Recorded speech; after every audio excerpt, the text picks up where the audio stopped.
Today's guest on the Winning Teams podcast is David Jones. And David is the founder and the chief executive of an organization called the Talent Enterprise. And he's also the author of a new book, The Future of Assessments. David and his organization are very much in that kind of a leading think tank, but also not only about thinking, but doing in the whole area of talent development, talent acquisition, talent retention, and which is a massive topic right now. His organization is based in Dubai. He's been around for about 10 years and is got leading clients globally, and their reach is truly global. They're doing work, and some fascinating work, and the way they're doing it in terms of assessments is very new, is very innovative, and is very applicable to the current workforce and also to the challenges of the workforce. So we talk a lot about what the big challenges facing organizations right now in the fight and the war for talent, both in talent to actually entice them in, but also to actually help and retain them. So huge topic, very interesting. The work they're doing and the way that they're doing it is I think, really, really creative and is appropriate for this time in the marketplace. And I do think that their business is so well positioned. So I really would encourage you to listen to and also to explore. And, we give the information and details of David's website that you can go to. And I would really encourage you to go there because there's a ton of incredibly useful information there. If you enjoy this podcast, and we hope you do, then please go and give us a review, because that's how we get and grow our reach. And that's what we are trying to do. But in the meantime, sit back and enjoy the very interesting David Jones.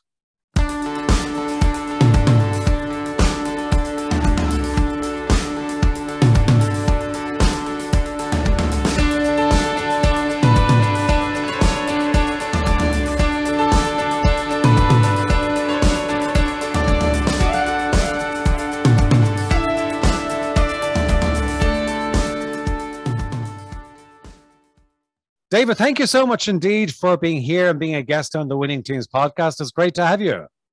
Thank you very much, John. I appreciate the opportunity to be here, and I'm looking forward to the conversation. Yeah, your organization is fascinating. So maybe just for a bit of context and for a bit of so people understand where you're coming from, maybe talk about your business, the Talent Enterprise. And also I know that you published a book recently, The Future of Assessments, and just mentioned that. So just a little bit of background. Okay, that's great. Thank you. So yes, the company, the Talent Enterprise, is 10 years old this year. We are an talent assessment technology company. So we have some really interesting, innovative type of assessments to understand people's talent, their strengths, what types of leadership development or career trajectories could be suitable for them. It's been a really interesting journey. We are based in the Middle East. Our headquarters is in Dubai, but increasingly, because we have such scalable technology, we're doing work now in North America, in Europe, in Asia, typically also in Africa, typically with fast-growing, innovative organizations who are trying to differentiate their employer brand and their employment experience in a slightly unusual way. So I think our niche is very much about trying to make sure that the assessment experience is a win-win experience for both parties. And maybe we can talk about that in a bit more detail. I mean, just to probe a little bit on that. I mean, there is no shortage of assessment tools out there in the marketplace, as you well know. Yes. What is it actually that separates the Talent Enterprise from other organizations? Well, I think you're right. I mean, I think there are some very good assessments which are well established in the market. I also think there are some less good. I would agree with that. Yes, assessments which are in the market, and sometimes they're very dominant in the market. I think there's a couple of aspects to this, right? I think a lot of the established assessment experiences and brands which are there are probably too established, in the sense that a lot of their original research and a lot of their tool development was done in many cases half a century or more ago, in some cases almost a century ago. And so their foundational data their sort of philosophy and the way that they engage with the assessment taker is very anachronistic in my view. And so I think the structure of the industry is also interesting. And in my view, 10 years ago when we were setting up the company, and still to a large degree, it was a very publishing-led type of industry. And if you think about all publishing-led industries that we experience our daily lives, whether we're reading books or watching TV, they have changed dramatically over the last 20, 15 years. I don't think the test publishing industry has changed enough. So we felt that there was a great opportunity to positively disrupt that environment. Okay, because one of the problems that I have, I mean, in my own business, one of my problems or the issues that I have with many many tools is that they tend to put people in boxes. They define you as you are this, or you are that color, or you are that combination of, which I always think is just grossly oversimplistic, and I don't think it's helpful. And I don't know, is that a fair or is that an unfair criticism? No, I think I know which tool, and there are many derivatives of that tool. But I think that you're referring to, I think a lot of type indicators, you're right, I think it's too simplistic to put all of humanity into one of 16 boxes, essentially. I think also when you probe a little bit further about the statistical and scientific robustness of their research, then it's certainly found to be quite lacking, whether it's in terms of validity, reliability, stability. And I think they were created a long time ago, possibly for slightly different purposes. And again, their foundational data was based on, respondents originally who were my grandparents or great-grandparents. And I think the sort of issues we have in organizations today and the sort of talent we have in organizations today are radically quite different. It's a tool which may be inappropriate for many of the sort of questions that we're asking today inside organizations. Yeah, and I just don't think in many cases, I don't think they're terribly helpful. I also think that they very often, a lot of tools kind of say, you're good at this or you're not so good at that, which I think that if you have any level of self-awareness, you kind of know that anyway. So it's not really giving you an awful lot. But I know what you talk about in the talent enterprise, you talk about the science of behaviourmetrics, right? Yes. Can you just maybe expand that a little bit and explain what that is? Sure, I'll be happy to. So I think one of the things that's changing about the talent assessment space is that, first of all, we're moving away from mini exams. So, half an hour, 45-minute individual assessments, which were basically derived from the paper and pencil time, even though they've been web enabled. So if you have a test battery, which is rigorous and extensive, then this can very easily be 2.5 hours, 3 hours or more, which many candidates are not prepared to do in this war for talent that we're experiencing recently. So I think the science of behaviourmetrics has got several different dimensions to it. One is to try and say, look, we're going to move away from an over-reliance on the questionnaire as the sole means, as a proxy measure for people's capabilities and preferences. So what we do is we try to gamify our assessments as much as possible. We try to take full advantage of any metadata that we can gather about people's behavior and preferences and style during their engagement with the process. So for us, for example, we have one of our tools is called the Thriving Index. It's a strengths-based assessment. Plus we have an agile series of capability assessments. You can go through this whole thing, very rigorous, and it will take you just over 20 minutes to complete the whole thing. Some of the individual assessments are as little as 2 minutes, 3 minutes, 4 minutes, 5 minutes maximum. So that the experience is much more engaging. It's also based on direct measurement of behavior rather than, as I said, a sort of proxy measure through a questionnaire. We try to also make it much more engaging for the individual. So we want people to have direct feedback, direct experience. We don't tend to go for so many detailed instructions. So it's very much a sort of learn as you go type experience. and it's much more likely to match the sort of work-based or client-based challenges that you will have in your job. And it's really about trying to help people make sense directly of their behavior, rather than having to explain things to them through a sort of psychological or psychometric type of explanatory style. It's much more meaningful to them directly. Because one of the, I mean, it's interesting to say that, because very often the assessments, traditional assessments and many assessments that exist, it requires somebody to actually walk you through them. I mean, it's not something that you can necessarily just take the report and understand it. For somebody who's not familiar with it, it will be very, very challenging. What I'm hearing is that your kind of reports, for want of a better term, are much more intuitive, and people can actually interpret them themselves without the need for a third party.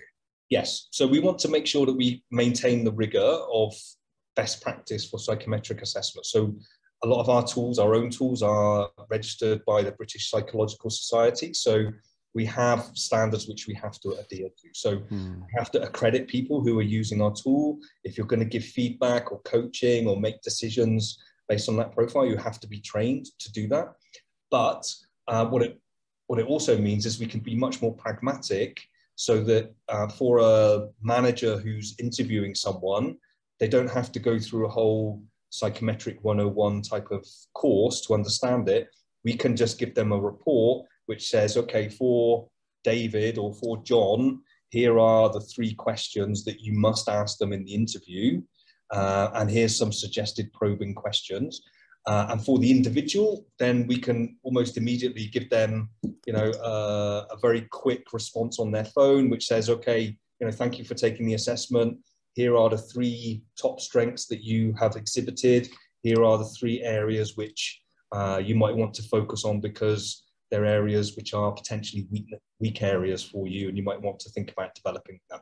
Right? So we can do that in a very direct and pragmatic way, by tailoring the level of detail and the level of explanation that we give for each particular stakeholder group. Okay. And what's your view about the use of assessments in the interviewing process? Because I've kind of always had mixed views about it. One is, I think that everybody's on their best behavior, and very often I've seen that assessment tools, really good ones, have been very valuable when somebody is in the organization for a period of time, and it can add a lot of value to that kind of their development plan. But in the interviewing process, are you a fan of assessment tools in the interview process? So I think on balance, I am, which is probably not surprising given the nature of the company that we are. But I think the answer probably is it depends, right? So if you're using the assessments in a way to improve your decision making and to improve your knowledge of the individual, or your self-knowledge if you are that individual, then it can be very economic, and it can be very effective and very efficient to do that. I think if you plan the experience and the process, then it can also be very fair and objective, right? So you can take some of our clients, particularly in things like graduate recruitment campaigns, right? They have hundreds of thousands of respondents at the first stage of the application process, and we can help them very quickly to get down to the 50 or so that they want to shortlist. It's a fair process. We can build in feedback for all the individuals to help them, even if they weren't successful with getting a better understanding or getting a better outcome the next time that they apply for another employer. And it can help then give you some insights which you use in the interview to improve the quality of the interview and the selection process. I think often in the past, psychometric assessments have been built in as a stage because they're a sort of required best practice approach, but I don't think in many cases the juice is squeezed out of the investment for all the stakeholders involved. And I think that quality aspect is really important. Okay. You mentioned it earlier on, and obviously it's a very big topic right now. I mean, the whole kind of fight for talent, both in terms of attracting the talent and also in retaining the talent. From your perspective and from the tools that you offer, What are the things that organizations really need to do, both to attract and retain? And what do the assessment tools help you to do and to get better at that? Yeah, no, that's a great question. So I think what a lot of our clients are doing, what a lot of employers are trying to do, is trying to build their employer brand, right? And I guess, you know, there's this psychological contract, which is the shadow of the employment contract, which people ultimately would agree to work within organizations. And I think the assessment process, the candidate experience, is a very important way in which good candidates are judging the organization which they potentially might join. So if it's fast, if it's efficient, if it's fair, if it's insightful, then this supports the employer brand, and the experience is a positive one. People are going to say, well, actually, if I get an offer from this company, I'm more likely to accept it because of all these factors that are there. I also think that, you know, the acid test often is those people who are not successful. Are they still talking positively about their experience because they actually learned something about themselves through the process? And I think if the whole type of assessment experience is innovative and different from this old-fashioned sort of mini exam experience, then I think that also helps. And the final aspect is one of the things that's very powerful that we offer through our assessment platform, Lighthouse, is a very customized approach. So it can be very dynamic based on the individual's experience with gamification, virtual assessment experiences, et cetera, et cetera, et cetera. This customization can help people to understand what is it that's important to this company, what are the values of this company, and is that somewhere that I feel comfortable in, even in this introductory phase, and it helps more people get to a sort of yes response to a potential offer more quickly if we can curate that experience. You're talking there, and it's interesting because very often, and traditionally, when we're looking at the assessment, we're looking at the assessment of the candidate who's joining. But to a large extent, but I mean, the whole thing has changed now. Now the candidate is assessing the company that's meeting with them. I think that's true. Yeah, for sure. I think good candidates. How do the tools help to do that? How do they help the individual, or can they? Yes. Well, I think you're exactly right. I think just like any hiring manager now, any professional sort of talent acquisition person, when they get to a shortlist stage, if not before, they're Googling the person, they're looking on the major social media platforms to find out, you know, what is this person about, and do their values align with the organization's values. I think good candidates are doing the same.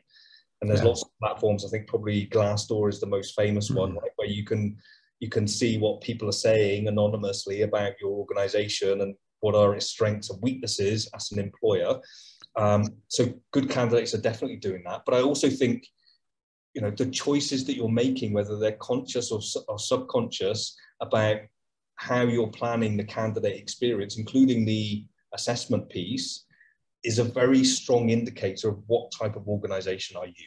You know, are you traditional? Are you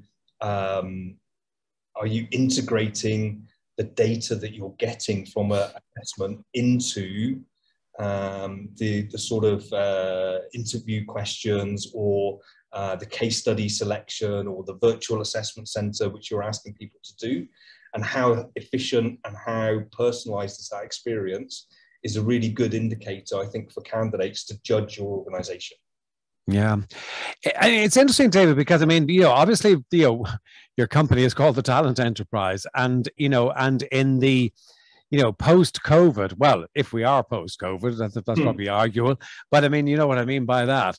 Yes. You know, the landscape for talent has dramatically changed, and you know, very large organizations, very stable organizations, companies that would have been, you know, kind of people didn't leave, are now finding that it's very different. How do you see that landscape changing, and that has to, what way it has changed since COVID? No, I think it's really interesting. I think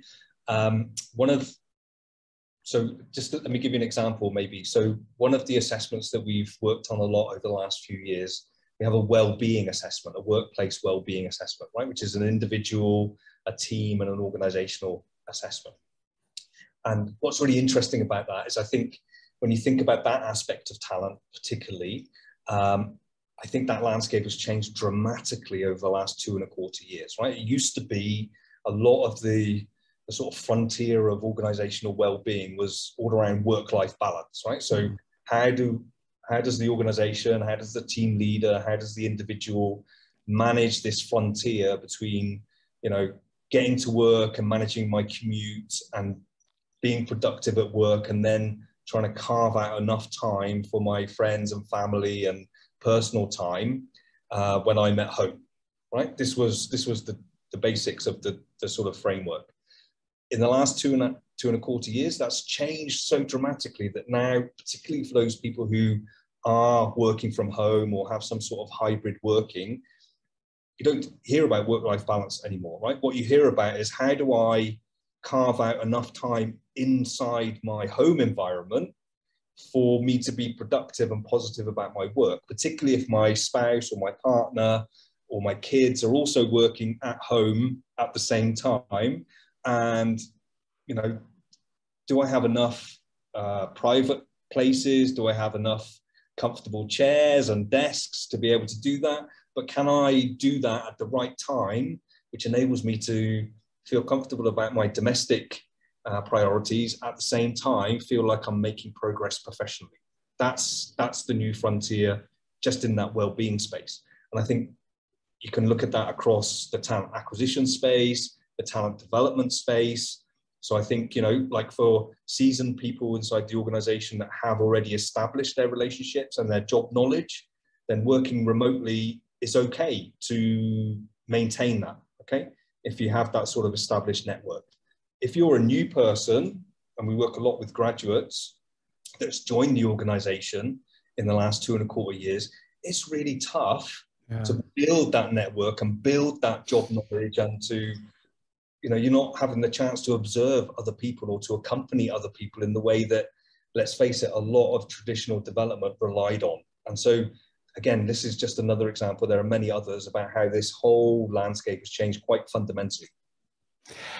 It's interesting you talk about the well-being, because there is an awful lot of talk, and you hear companies talking about, you know, well, we're focused on the. I mean, I actually don't like the term work-life balance, because it insinuates there's work and there's life, and they're separate. But yeah, I know what you mean by that, and I know what everybody else means by it, and it's a term I use myself as well. But you know, we hear a lot of organizations talk about, yes, we're about the well-being and the health and the mental health and all of that. Part of me is kind of saying, I hear a lot of talk about it. My question is, I'm just curious from your perspective, you know, is it really happening in any significant way? Yeah. And if it is, what does it look like if it's brilliant? Yes. No. Okay. I think that's two great questions. So I think actually we've just done some research from all of the clients. We've anonymized everything that they've done. It's a global piece of research from this Element X well-being assessment that we have. And what we found is that in general, people are much more focused on workplace well-being. It's a much more important part of their overall work experience. And organizations and individuals are much more focused on it today than they have been. What's really interesting is, I think whilst people are much more optimistic that their workplace is more positive and productive and is moving in that direction, I think what people are frustrated with is they don't see that there's enough specific initiatives that are hitting the ground fast enough. Because I think what's happened, particularly in the last 9 months in most parts of the world, is that the whole demand from clients has roared back in many organizations, many industries, much faster than the initiatives have hit the ground.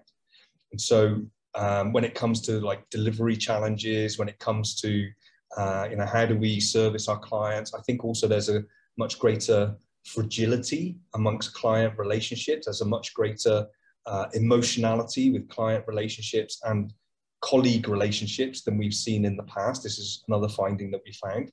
So whilst there is a recognition of the need, and whilst there is a sort of declaration that we're interested in this and we're going to do something about it, I think the answer to your second question is there's not enough integrated approaches which are practical for everybody. So whilst we see things like healthy eating initiatives at work, or morning yoga sessions, or we're going to pay for your gym membership, or we're going to sponsor you to travel to work sustainably, or whatever else it might be that relates to this issue, it's not often integrated enough into a way that's meaningful for everybody.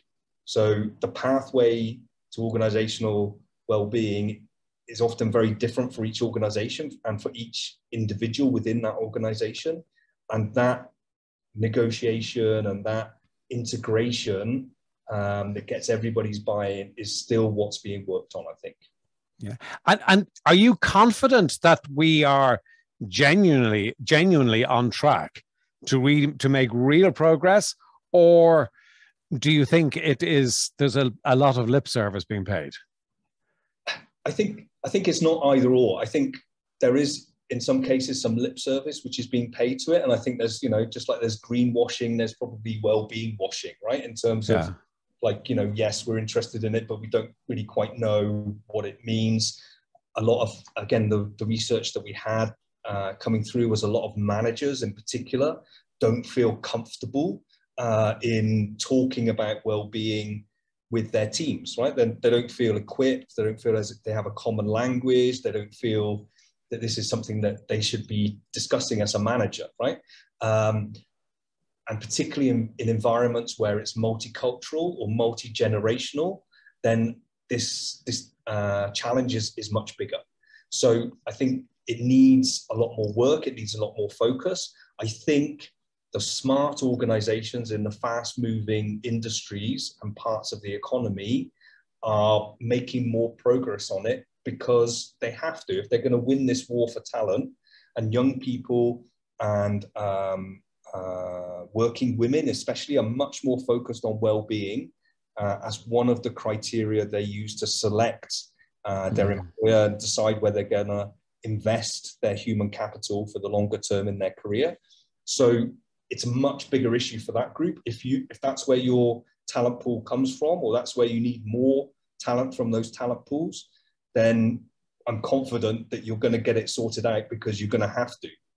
Yeah, but as you say, a lot of this is, a lot of this comes down to the managers of the people recruiting, because those managers don't have necessarily the same, well, they're different generations, don't have the same mindset. So they're managing people who are looking at work in a very different way. And I think that is a big challenge. And it also leads me on to kind of asking, just my view is that to use the assessments properly and to really get the value out of the assessments that you have on offer and other companies do, you need to have that a coaching culture in the organization, right? Yeah. Is that true, do you think? And if you don't have it, how do you develop it? Yeah, no, that's really important. I think, again, if you use assessments, and this could be organizational assessments, it could be multi-rater assessments or psychometric assessments, I think you need to be open and transparent enough to squeeze all the juice out of the information that it's giving, right? So I think that the common language that it can provide, if you are transparent within certain boundaries of data protection and confidentiality that you need to preserve, but you can still talk about the terms, right? And I think one of the interesting things we find from our research is that the terms are changing, right? So it used to be felt that you could be considered to be somebody who was introverted or extroverted. Okay, and what we find now with under 25s is we have this whole phenomenon of people who are ambiverted, right? That they are both, particularly in social media.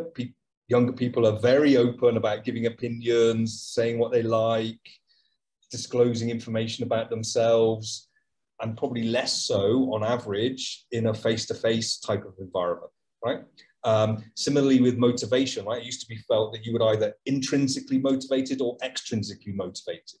Again, with under 25s, we find actually there's this ambitrinsic motivation. I want to work for an organization which is matching my values and ethics. I want a sense of meaning. I want a sense of purpose. And by the way, I'm more highly educated than older generations, and I expect to be paid very well, thank you very much, at the same time. I think a lot of employers are looking for this employability factor. So we find a lot more conversations about things like, does this person possess resilience? Does this person possess a growth mindset? Does this person operate in a collaborative manner? Are they gritty in the way that they deal with setbacks? Are they interested in other people, whether they're our clients or our colleagues? All of these factors are much more focused in terms of the feedback and decision-making assistance that we provide. So this is where I think another example of the shift is coming, is the domain in which we're assessing. It used to be we'd focus very much on these sort of harder characteristics, and qualifications obviously would be a key part of that. The focus much more now is on these employability characteristics. Fascinating. I find this topic, I just personally, I find it fascinating. I mean, obviously, because the work that I do, it kind of plays into it. But I really am very impressed with what you're doing and the work that you're doing with the Talent Enterprise. And I think that there's a huge amount of value that people can get from finding out more about you and your organization. But before we do that, 2 questions I ask everybody. One is a book other than your own that has had an impact upon you. What's the book and what was the impact? Wow. Well, I'm actually a bit of a bookworm, so it's really hard. I know, yeah. Think of one, but I think one of the things that I'm very passionate about is about motorcycles. I've never owned a car. I've only ever owned 2-wheel vehicles, a lot of them, but sometimes concurrently. And I read a couple of times now, Zen and the Art of Motorcycle Maintenance, which really takes you on the experience of not just riding a motorbike, but thinking about riding a motorbike and what the philosophy is behind it. And I think the classic line from that book, which resonates with me, is, driving a car is like watching a movie, whereas riding a motorbike through the same landscape is like starring in the movie. And that's how it feels, I think. I love that. I never heard of that book either. So that's a new one. Quite famous. So second question is daily rituals. And so what do you have them? Are you happy to share them? And what do they serve you? Sure, yeah. How do they serve you, I should say? Sorry. So as I've got older, I've become more and more of an early bird in terms of waking up early and being more attentive and productive early. And so I really try, wherever I am, whatever I'm doing, to make sure that at some point early in the day that I'm taking some sort of exercise. I find if I'm moving my body, then my mind becomes alert and I can think of and come up with some of my best ideas early in the morning and plan the day. And if I can do that, then it sort of sets the day up for me. So again, I tend to travel quite a lot, so I can't have a sort of fixed routine in terms of what type of exercise I do. Yeah. But if it's some sort of movement, whether it's walking or whatever it might be, I just find it's really beneficial, and it's the sort of first thing I think of when I wake up in the morning. No, I'd agree with that. David, this has been fantastic. I really enjoyed it. I think that there's a huge amount that you can offer people listening. Where can people get in touch with you? So people can get in touch with me through my email, which is david@thetalententerprise.com. You can also see more information on our website, which is www.thetalententerprise.com. And you'll also find us on all the major social media channels. So I'd be happy to field any questions or provide any information that people might be interested in. Yeah, and I'd really encourage people to go to your website, because there's a huge amount of information on it. And I think there's a huge amount of really valuable information. So I'd encourage people to do that. David, thank you so much indeed for being a guest today. It's been fantastic. I've enjoyed it. I find it fascinating, and I wish you continued success. Thank you, John. Thank you for inviting me. And I look forward to the opportunity maybe to do it again in the future. It was great. Thank Absolutely. You. Take care. Thank you very much. Bye-bye.